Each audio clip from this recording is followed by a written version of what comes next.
So good afternoon to all of you. Good afternoon, sir. Okay, for a moment I thought the function was over because everybody was leaving and they were taking away all the chairs. So I thought it's over. Um, then I was recollecting a song by Mukesh. वो जाने वाले हो सके तो लौट के आना. But when I was sitting right at the back and I was observing how people were absorbing the content. And one thing which came to my mind was a logo of HDFC, right? Sir उठा के जियो, right? आप लोगों ने बहुत sir झुका के जीना सीख लिया है. सब अपने मोबाइल फोन पे बहुत बिजी हैं, right? So earlier it was very difficult to kill people, you had to shoot, and now you just take away the mobile phone for 2 minutes. People, I think, तड़प के मर जाएंगे. I know that we're all waiting for calls from Barack Obama, but as a respect for the speakers who are here, many of who have made time to be here, I would request all of you to pay attention for at least 10 minutes. That's what I would like to keep my talk as short as possible. So it's actually a nice topic to start off with because the previous leader, the previous speaker, spoke about building a brand. And the moment you think about brand, going back to our first speaker, who obviously is running an advertising agency to build a brand, somewhere there the perception is that, if you want to build a brand, it costs a lot of money. Definitely brand building is not a cheap exercise. It involves a lot of resources, but most of the time my realization has been it is the resource that you need really is to be able to build a brand with a lot of passion. I think that's extremely critical apart from different things. Second thing, I think when you're looking at it, it is an investment. It calls for a lot of investment as you go along. But this is not really about people who have already come up to a particular stage, but people who are just starting off. Many of you, I understand, are entrepreneurs to come in and say, how do you start a brand without any investment? So this is all about building a brand at no cost. So when I say no cost, don't take it too literally. It's at very, very little cost is what I mean. Of course, you've heard very illustrious speakers here, many of who are very established entrepreneurs. So you must be wondering, why was I invited to speak when I have not done any entrepreneurship in my life? To be honest, I haven't. But what has happened in the last 5 years is that my work has made me interact with thousands of entrepreneurs. Right, and SAP today focuses a lot on SME and entrepreneurs, tech entrepreneurs especially. So in the last 18 months, I've come very, very close to working with them. And what you see here is actually a research that we did specifically for entrepreneurs, which is, six of us got together, we surveyed more than 55 industries to find out what are those marketing things or marketing activities that companies need to do to build a big brand. Right? And we've come up with 21 such ideas. I will run through them very, very fast. I will not take too much time because I think every presentation has something innovative, right? Now the most innovative thing about this presentation is it's got nothing innovative. I think everything that you hear is something that you already know, but I think it's important to know in what sequence you should be doing it and what is the benefit that you can probably derive from it, right? So it is definitely a roller coaster guide. But before that, I just like to start with an anecdote about why I come to institutes like such as yours and teach. It's a very interesting topic which you should know about, and you should also continue once you pass out of this institution. Like you, so you must be wondering why again I'm wearing this coat and all that. There's a tie already in the logo itself. Because I'm very sure if I don't do all this, you'll doubt whether I did my MBA. So for that sake, I'm wearing this and also using a PowerPoint. What killed the maximum number of people in the year 2013? Which disease? Do you know that? Stress? Yeah, close by. Any idea? Microsoft PowerPoint. It killed more people's intelligence just looking at PowerPoints, right? But I still have to use it because I thought I should run some data by you. So don't go too much by the PPT. I didn't intend to use it. It is just as a kind of a support that I will use. So like you, I also used to be an MBA student in the TAPI Management Institute in Manipal, and a place which has given rise to 5 nationalized banks. I don't know how many of you know. They all started in a small place called Manipal, which by the way even now is a very small place. And that's where the people, the 2 people on the dais also come from. It's in the same area of Mangalore. So I was there, and like you, we used to have very busy schedules. No Saturday, no Sunday off, everything. Once in the first 3 months, we didn't get a single weekend off. Not a single weekend, like you, right? And on a Saturday afternoon, suddenly we realized that there is no assignment to be submitted on Sunday, nothing to be done on Monday. Generally a cool week. This was around 12 o'clock in the afternoon. All of us were delighted, but we did not believe it. ऐसे कैसे हो सकता है यार, कुछ तो है, हम लोग सब भूल गए. So everybody is running around to notice board to check, and actually it turned out that there was nothing to be done. So all of us went back to our hostels. It's a compulsory residential course, so all of us had to go and to hostels. And just when I was about to sleep after a very, very heavy lunch, we got a message on our public address system saying that there is a guest lecture happening and attendance is, and we know, we all of course come and attend classes for the knowledge and not really for attendance. But this was absolutely compulsory. So I went into this session, and I was a poor innocent marketing student, and this gentleman happened to be from HSBC. And he had 228 slides to present. And all the seniors, the second year students, were all sitting in the front row gaping at him like this, as though they had just seen something absolutely fantastic. And for every slide that he presented, they would clap.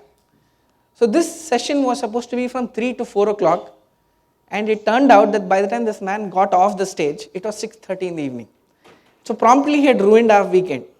And I was disgusted and very frustrated, and I actually wanted to kill this guy. But being a non-violent Indian, what I decided was that I will take revenge on this guy. And how do I do it?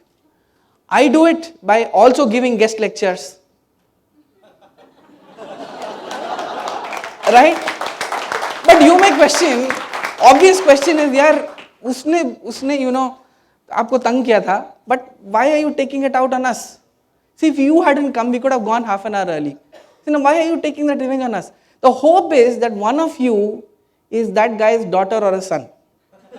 And since I can't take revenge directly, I can at least come here and take revenge on you, hoping that would be true. Anyway, my revenge continues till one of you will raise your hand and say, I am actually that guy's son who came to your institute. Okay, so it's not happened, so I continue my journey. That is really how this whole research started. This presentation, by the way, has been made more than 80 times to different industry bodies, and because they also want to know how they can start off on building a brand without spending too much money. So this is how it started. The focus was clearly on small and medium companies. And what were the top concerns? The top concerns companies had was that most people who were building the brand did not seem to understand the customer. So they were building a brand almost in isolation. And there was poor understanding of what marketing ROI. You must have heard about this word called marketing ROI, right? ROI to suna hoga, right? Return on investment. Marketing sucks up a lot of money, but where does all the the return go? And there are huge budgets because it's a huge consumer of budget. And people say marketing is nothing but a collateral manufacturing machine. So you have, if you want a brochure to be printed, they come to marketing. So initially I had to set expectation that if you want a brochure to be printed, you should go to a printer, not come to marketing. We don't print brochures, sorry, bad luck. And of course, huge issues with global alignments. Companies which had to align to global standards were finding it very difficult to sort of compete. So this was really the background with which we started. So here I will share the ideas as quickly as I can, because I think you all intuitively know what this means. So I've broken this into 3 pieces. The first one is, what are the conceptual ideas? What are the conceptual ideas behind which great brands are built? We heard the example of Infosys. I worked in Infosys, and I will share a few things that we saw there. I think the fundamental thing to building a great brand is to have a clear and a strong value proposition. We all have a problem still articulating what is the value proposition that we bring to the table. Yes or no? Yes or no? If I were to ask you, you all come from family businesses, you already have products, services that you're already offering. How many of you think that you know your value proposition very, very clearly? Anybody who thinks they know what it is? By the way, I won't ask that person for what it is, but even if you think you know, you can raise your hand. Some people are like, see, one out of close to 150, and that's not surprising. I find it hard to sometimes talk about the value proposition that we have to offer, right? It's not easy. It's difficult. That's why I'm saying that's a starting point. And if you're not clear about this, your brand building will be only getting weaker because you don't know what you're offering. If you know what it is to offer, I think your subsequent tasks in building the brand actually become easy. The ownership of the customer experience. So these are all very simple concepts. They're not very high funda frameworks which you will probably learn. These are simple to own, simple to execute. I can almost call them activities to build a brand. See, today, how many of you have a credit card? Right? Some of you have it. At least whether you have a credit card or not, you've been approached by banks to have a credit card, right? And once that is starting, or for that matter, any other purchase, you realize that your experience with the brand is not managed by one person. Yes or no? Yeah? So somebody comes and gives you the form, somebody else comes to collect it, somebody else is, if you have a problem, you have to go to a third organization. And finally, there is no one person who is owning up your entire experience. Recently, end of last year, unfortunately, we met with a small accident when we were driving. And to this day, the point that I really liked about the insurance organization is there is one person who's available 24/7 to give you the status of what's happening to that vehicle. It was a fairly big damage, and the repair lasted almost a month. And this guy completely knows at any given point in time what's the status of that car. By the way, this guy, the accident happened near Chennai. This guy sits in Gurgaon, but that's not deterred him from actually keeping that experience. So at any point in time, I can call him and find out what's the status. And it is such a big assurance to me that there's one guy who's handling what is to be done. So if you, in your businesses, can give that level of customer support, your brand will emerge victorious, right? And let me share an anecdote. Once I had the privilege of meeting Ratan Tata along with Mr. Premji, and we had gone to pitch for Wipro for a deal which was happening in Tata Steel. And just when we were going to Mr. Tata's office, we just realized that we were passing by Mr. Ram Dorai's office. And for a moment he said, my God, why is he going to give it to us? There is TCS right next to him. And we also, of course, we knew that TCS was one of the bidders. And I still remember, and it rings very clearly in my ears, what Mr. Premji told Mr. Tata. He said, sir, I can tell you we may not be the best organization in the world, but we will not let you down. Right? It's nothing but owning up of that customer experience, just being accountable, saying that, look, I know I'm not the best, but we will never, let you down. And guess who got the order? It was Wipro. Even today, Wipro is the IT vendor for Tata Steel. Right when TCS, of course, Mr. Ram Dorai was furious. He was saying, how can this happen? You are my group company. They said, no, we got more assurance from Wipro. And it's a multi-million dollar deal. While the third thing is about demonstrating that value. However difficult that might be, you have to figure out a way of, you've got the value proposition that we talked about, how will you demonstrate it? Very quickly. Suppose you've heard about all these elevator pitches and all that. Have you? Yeah? Have you or haven't you? You have. So if you meet your customer or a prospective customer, very quickly can you demonstrate that value in some way? I think that will go a long way in giving, again, a kind of an assurance, again, a kind of a belief that your brand works. So, if you just look at the things that we have talked about so far, how much money would you have spent if you were doing all this? How much money does it take to articulate a clear value proposition? Zero.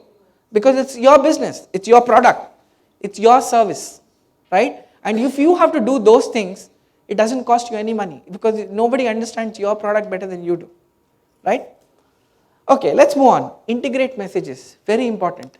As you grow, your sales team will be talking something else, you will be talking something else, your website will be talking something else, your individual people who are interacting with other stakeholders will be talking something else, your HR will be talking something else.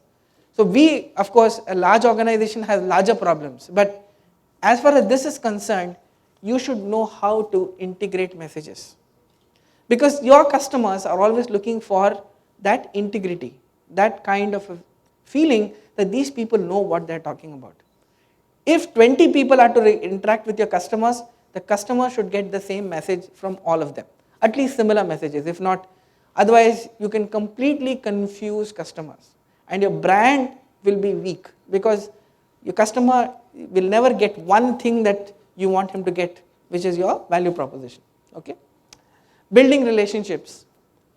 It is a myth that, you've heard about FMCG and B2B companies, right? B2C and B2B companies. It's a myth that in B2B, relationships don't count. It's thoroughly, I work for a B2B company currently, started my career with Unilever. I would say emotions play a much more important role in B2B and tech products compared to FMCG products. Because it's very logical. Guys, the level of involvement that you will have to have if it's a B2B product is tremendous. You're talking to L&D to build your refinery. You will never build a refinery again in your life. It's done for. Isn't it? Can Reliance come back and say, "Arey yaar, bore maar de, kal aise karte hain." Doesn't work. It's probably commissioned for the next 150 years.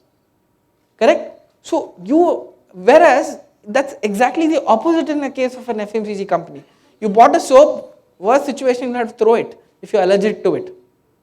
Right? So build that relationship. 95% of the business for top IT companies, and this can be, I actually, frankly, I don't know what is the percentage for other industries, but I don't expect that to be very lower compared to this. 95% of the new business which IT companies get every year is from existing clients. 95% of new business comes from existing clients. If that is 95% for IT, I don't think it can be 13% for other industries. I may be wrong for some industries, but this is the kind of ballpark number that we are all talking about. So build that relationship. That's very, very important.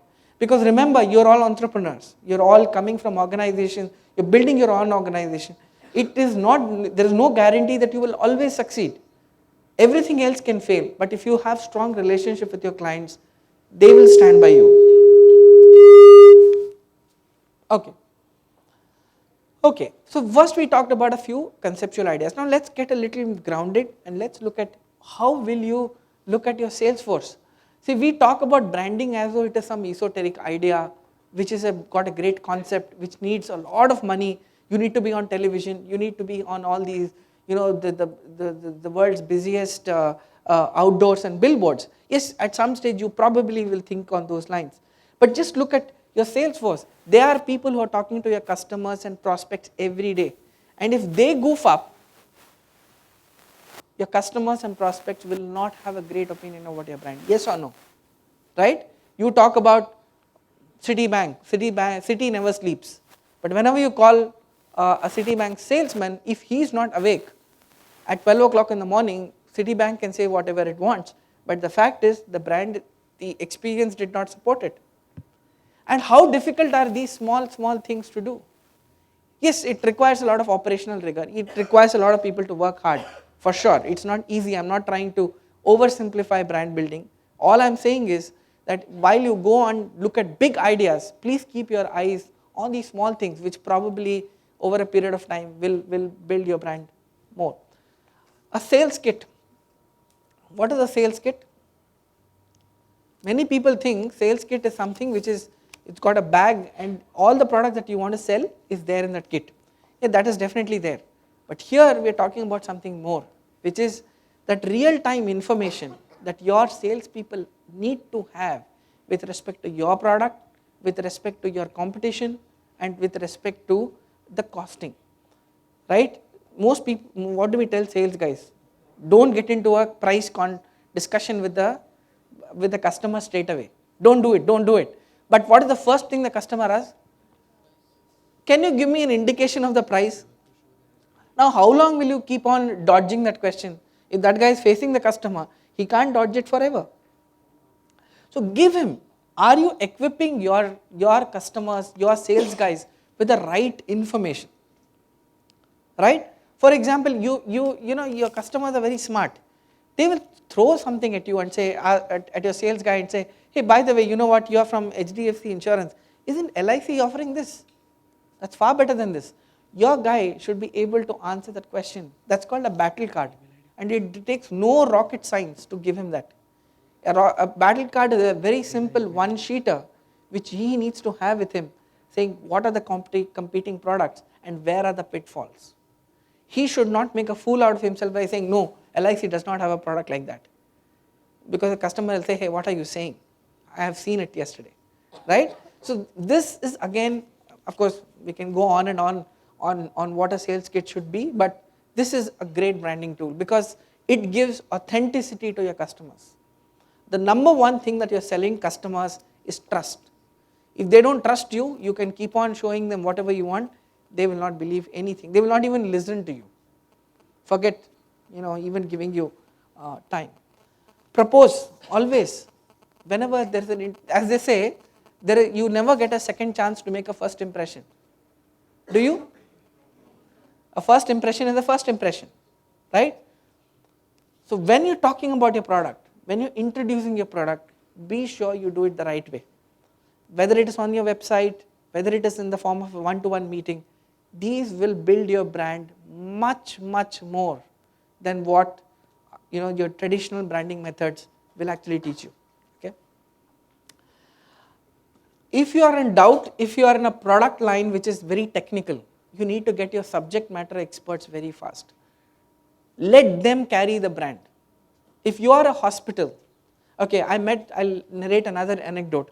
On a flight once, I met a guy who actually sells neurosurgery equipment.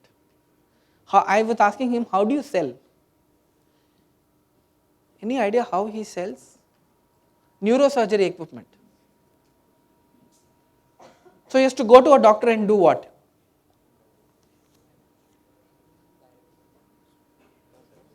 He can talk about the value proposition, all that is done. Now what does he have to do? How will he convince the doctor? Demo, right? He has to demo. How do you demo a neurosurgery equipment? PowerPoint, Flash, brochures, TV ads. Come on, guys. Website. Any of this will work? So how do you demo? Be the subject yourself. My God, ये तो Martyrs Day पे होना चाहिए था presentation. So every time you need sell somebody, you have to kill yourself, right? There's that play, no? I mean, I don't know. I've never seen it. I don't think that play ever existed. But there's a play in Germany. They say that every time, in the last scene, somebody has to get killed. So there were actors who said, "I'll actually get killed to play that role." So no, this is not that. So he has to perform a neurosurgery, but he's not a neurosurgeon. So he did his medicine course in neurosurgery to be able to actually perform a neurosurgery. He has to do it. He has to actually perform the surgery, show it to the doctor and say, look, this works better. So he has performed more than 150 surgeries so far, and he has to prove that the results are different, right? So I think it's very important. You cannot sell this product in any other way, because whatever you say, the neurosurgeon that you're going to sell it to is going to say, hey, come on, I know more about this than you. So always make your brand a part of a larger picture. Have you seen these ads for housing colonies? They always talk about lifestyle, because that is a larger picture. Thought leadership is all about that. You need to go out and say how and demonstrate how you are a leader in not just thinking about the product and the way it's used, but the complete problem that your brand is trying to solve. Oh. Get your customers to become your advisors. One, you will get loyalty because they are your advisory board, so they can't go anyway. Second thing, you can keep on conducting customer satisfaction surveys till tomorrow morning. You will not get an objective reply. It's been my experience. We face that. There are customers who rate us 4.9 on a scale of 0 to 5, and next year they don't buy it from us. The reason, partly cultural, partly fatigue. If customers have given up on you, they will not give you feedback, because feedback is given to people where people see any hope. If there's no hope, they will not give you feedback. Second thing is cultural, because people feel it's wrong to give a feedback, right? It's very, very Indian, right? Yes or no?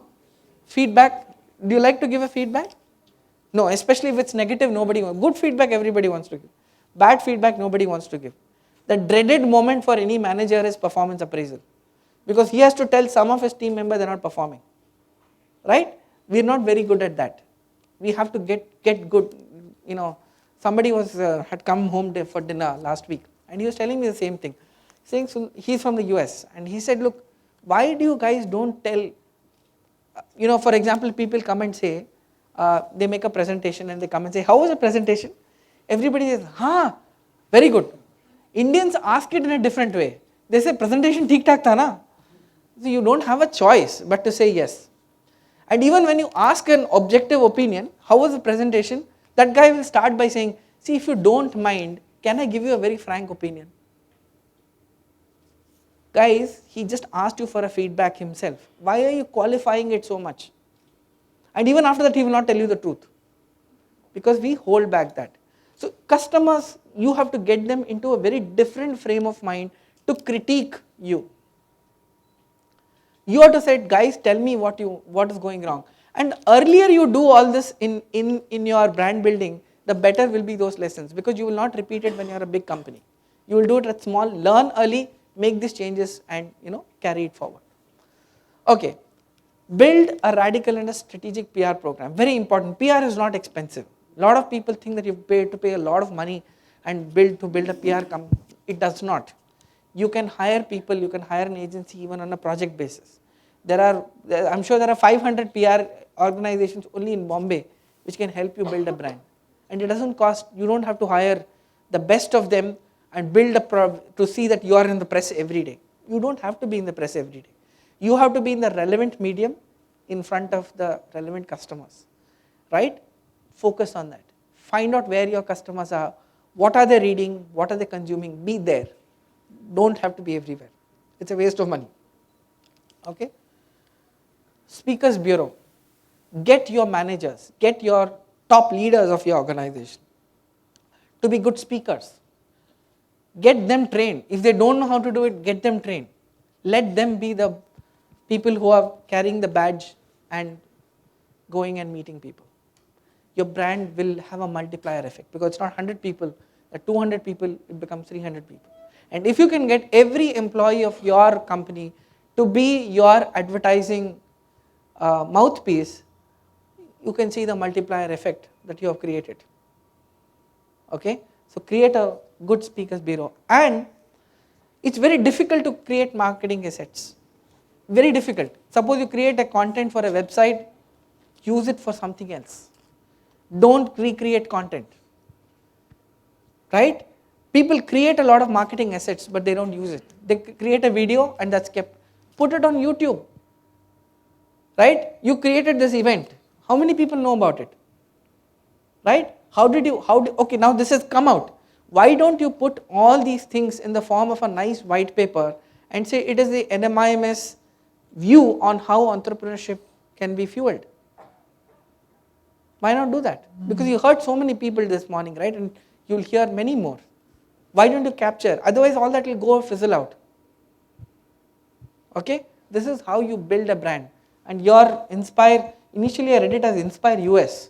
So I'm wondering why should we be inspiring US? But Inspire, that itself can mean much more than a once a year event. And exploit it to the hilt. Okay? Talk, yeah. Inspire us. So we all are inspired by ourselves. We do not care about the US. But No, I read it wrong. That's what I mean. Talk business, not technology. Don't bore your customers with technology. Not everybody understands technology. Right? You may be selling a very technical product and that's all you've done in your life. But that is not how your customers understand your product. If your product is technology, talk business because he's buying it to solve a business problem. And talk technology, not business. It appears like I'm contradicting myself. But in front of a technology audience, don't talk business. They don't understand that. If you open an ROI sheet in front of a CIO or a CTO, that's the end of your story. Right? So you just have to suit it. You have to be just that smarter. Right? Do not give unexpected news. Don't surprise, shock your customers. Your brand stands for something. Please give information which is cogent with that brand standing. Right? Due respect. How will it be if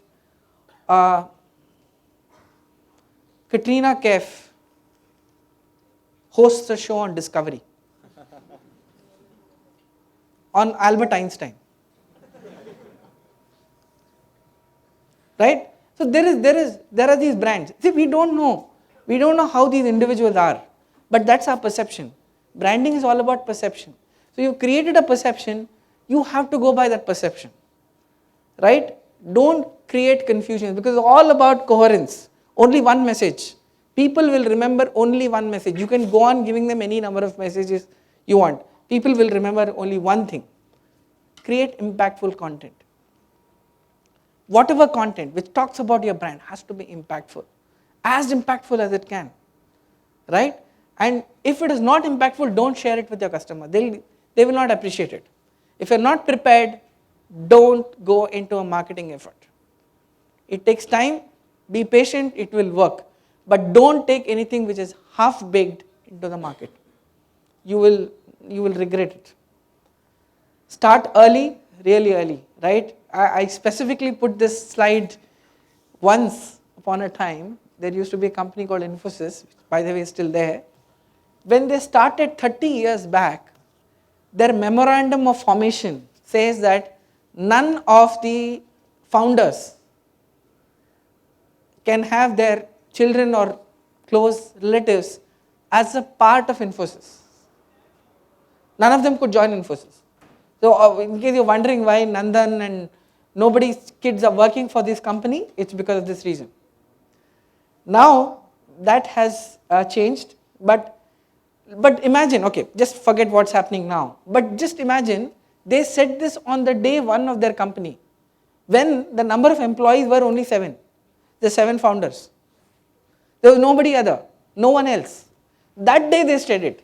So brand building cannot start 50 years after you have started the brand.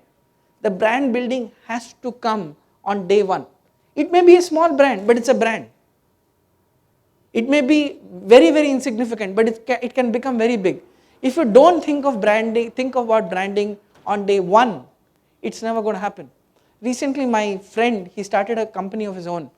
And when he started, he was about to enter his office after the inauguration. But then he told the photographer that ek baar nahi, aap zara photo le lo, my first step into the organization. I said, why are you doing it? He said, look, I don't know, this might one day go into the chronicles of one of the biggest industries in the world. Right? Coca-Cola. Have you read this book called God, Country and the Coca-Cola? If you haven't, shame on you, please read it. It's a very big book. It will take you a lot of time, but do read it. You will realize how early the brand building has started and what is the output now. Coca-Cola is sold in more countries than the number of countries in the United Nations. US consumes more Coke than paid water. Right? That is the strength of the brand. It's survived 2 world wars, I don't know how many earthquakes and how many tsunamis and it's growing and growing and growing. It's still the top 5 most valuable brands in the world. Right? That is because the guy who created it created the brand on day 1, when he used to make 10 bottles of Coke every day. That's all he could produce. At that time, he thought about branding. Okay? So start early, really. And this is on my last slide, which is what's common between brands and Rome. Perfect. Both were not built in a day. It takes time. But if you keep your eyes on it, you will get there. Right? So again, thanks for for having me here. I think you had many experts coming over since morning, but I thought you also think it's a good idea to have a student of marketing also to be talking to you about entrepreneurship and new brands. This, as I said, has been pretty well received by the industry. Many of them, have adopted a few of these things and keep on writing into me. And the biggest satisfaction I have is that many of them have written back, hundreds of them, in fact, saying many of these things. I presented in a little more detail over there because it's like a workshop. But principally, these are the topics that we discuss. They have all used, and while it might not be the flashiest presentation in the world, it is definitely something which people have found to be useful. So I'm leaving a PDF of this presentation back with your organizers. Thanks, Mehul, for having me here, and thank you once again.